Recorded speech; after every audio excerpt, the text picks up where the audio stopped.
Alright guys, we're gonna be reacting to what it's life like in the Outback in Australia. Thank you so much for the support, guys. We're gonna simply jump in here and see what's going on. Australia, one of the most interesting country and continent in the earth. Still a lot of land that's uninhabitable. We're gonna react to this country. Make sure you guys subscribe to my channel. Let's jump in. Kilometers squared, Australia is the 6th largest country on Earth and for the most part is extremely sparsely populated.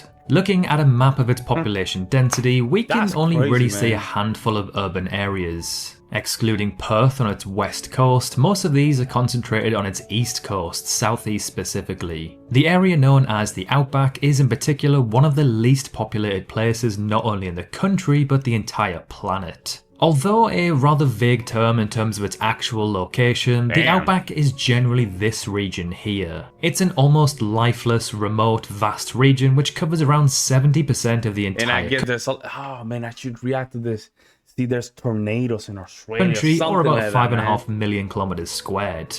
As the boundaries of the region aren't set in stone, there is no exact measurement for how many people actually live in what is known as the Outback. But why do people actually live here? What is the largest settlement and what is life like there? Let's travel into the desert and find out. So before we investigate what life is like there, let's take a quick look at the history of the Aboriginals and why and when they migrated to Australia. So Aboriginal Australians have lived in the Outback for over 50,000 years. They originally migrated from Southeast Asia using very simple boats to reach— I knew it, and I told y'all there is some weird stuff saying that they migrated from Africa. Nah, I can't see that. They look more like a Southern Asians kind of people, more like Indians. Australia. Over time, they spread out across the country, adapting to the extreme conditions of the Outback. One of those regions being what is now known as the town of Alice Springs, perhaps the most well-known city in the Outback. It is also the most populated, with around 29,000 people calling the city home. So this is where the city— a lot of solar panels. Is located somewhat in the middle of the country. It's roughly a 29-hour drive away from Sydney or Perth, or a 15-hour drive from Darwin/Adelaide. So the city is found just a little north of Lambert Centre, which is recognised as the official geographical centre point of the country. Now, when I searched for it on Google Maps, I thought it was just down the road, maybe an hour away max. But no, it turns out it's over 5 hours drive away, even though on a map it looks relatively close. The same applies to Uluru or Ayers Rock, which on a map looks like it's just around the corner, but in fact it's again about a 5-hour drive away. So this is what the city actually looks like. It's a very small suburban town with low-rise buildings against a backdrop of rugged red desert landscapes. Yo, this looks like the United States crazy, right? Like Nevada, Utah, Arizona. There are no tall buildings, nothing flashy or particularly stand out, just a sea of green trees and houses amongst the Martian-like scenery. The city is part of the Northern Territory and is actually the region's second most populated city, only behind Darwin. Showing just how low the population of the territory is, the city with 29,000 ranks second. For reference, the next largest city is Katherine with just 6,000 people. In fact, the entire territory's population is around 232,000. Found roughly 7 hours drive south of Alice Springs, we arrive in Coober Pedy, a town found in the northern part of South Australia. The town is extremely unique and somewhat bizarre. That guy's a Star Wars spaceship. It's a town where around half of its inhabitants live underground. As you'd expect from this region, the climate can be absolutely unbearable. In the summer, it regularly sees temperatures above 40 degrees Celsius, and the highest temperature ever recorded there was 48 degrees Celsius. So for this reason, around half of its 1,800 population live in dugouts, which are essentially underground houses where temperatures are much cooler and livable.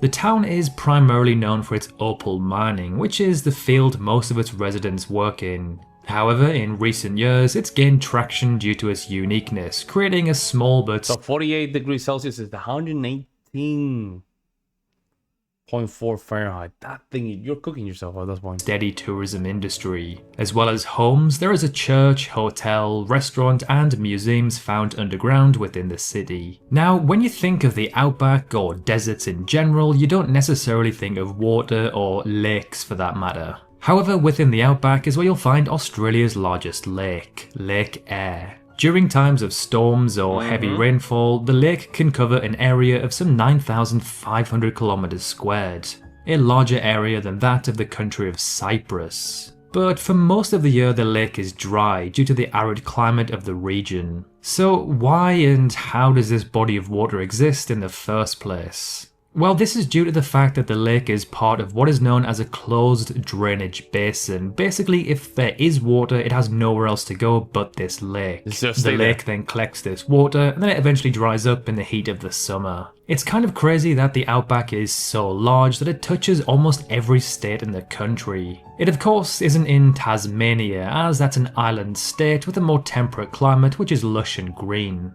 There are parts of Victoria that are semi-arid, but generally none of Victoria is considered to be part of the outback. And then there is ACT, which is the Australian Capital Territory, a tiny region that encompasses the capital Canberra, located much further southeast, like Tasmania has more of a temperate climate. Now, when you think of Queensland, Australia, what pops into your head?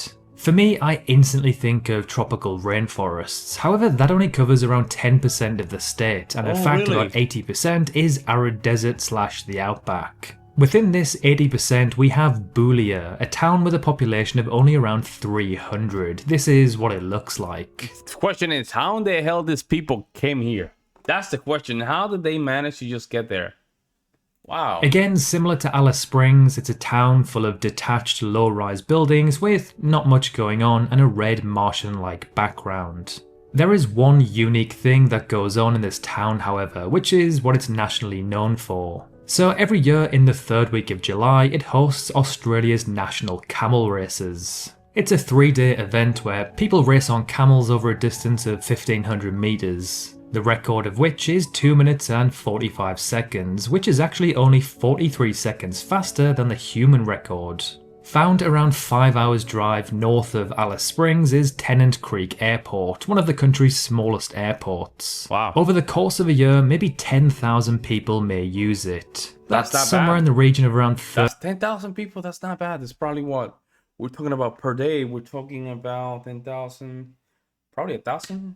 Or probably what, 850 per, I'll say what, 10,000 per month? That's not bad. It's very active.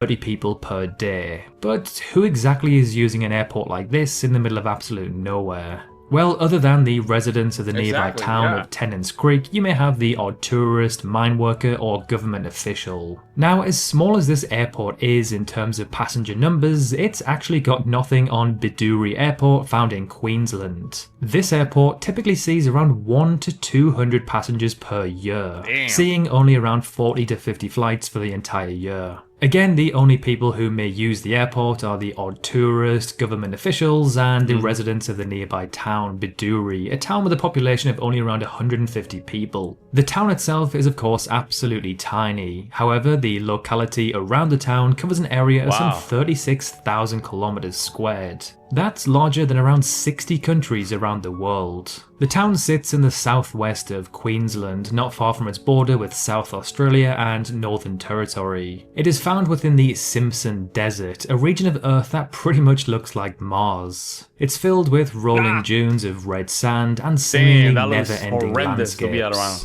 Although, man, that looks like you're probably gonna cook yourself if you even walk there. most of the outback is generally very hot and in the summer almost unlivable, the sub-region of the outback often regarded as the hottest is Pilbara, an area of around 500,000 kilometers squared, found in the northwest of the country, Western Australia specifically. Around 50,000 people live in this region, giving a density of roughly 0.1 people per kilometers squared. An extremely sparsely populated region where most people work in what is known as FIFO, fly in, fly out. This is people who quite literally fly in, work solidly for around 2 weeks, and then fly. Average salary 117,000 Australian money to 75,000 American money. I thought Australian money has more value than American money. I don't know. Back to have a week off, That's repeating throughout the year. The region consists of mainly rocky, barren land that absorbs heat during the day and then releases it in the night, meaning it's hard to ever escape the heat. Within this region is Onslow, that's the worst. a town which saw Australia's highest ever recorded temperature at 50.7 degrees in January. Yeah, damn, bro. Damn, bro. You know what? There's not a lot of trees there either. I mean, the only way you can calm this thing down a little bit, if you do like you approach this like Africa, start planting, man. Start planting or forget up, start planting, get a lot of trees there because this is insane. 123 Fahrenheit. This is crazy. You cook yourself. Of 2022. However, Onslow is actually found on the coast and is not classed as being part of the Outback. It's a town where only around 800 people live. One particular point of interest in Australia, which mainly runs through the Outback, is the Dingo Fence, the longest fence on Earth. It runs for some 5,600 kilometers. As the name suggests, it's a fence. The craziest dingoes. I was gonna ask you. It's a wild dog. But can you domesticate a dingo? It looks like a dog. To keep dingoes out, which are wild dogs that roam the country. The fence was initially planned to be around 1,100 kilometers long, but then was gradually extended over time. By the early 1900s, it reached its final length of 5,600 kilometers, stretching from northwest of Brisbane through the Outback and ending on the coast of South Australia. Like and subscribe for more content like this, and as always, thank you very much. That was very nice, but don't you think, man, like those dingoes? I always been curious about the dingoes, but I think, can you domesticate the dingoes? They look like dogs. They have dogs' personalities. I always wonder, man. Damn, well, Australia, man, it's crazy to think about how hard it gets there. Man, that's the only thing about Australia. That's what makes me not. I'm a cold weather guy. I get 85 degrees and my skin start just breaking. That's how I'm not even a fan of the weather, the hot weather. Let me know what you guys think, guys. I would love to hear you guys' opinions. I will see you next one.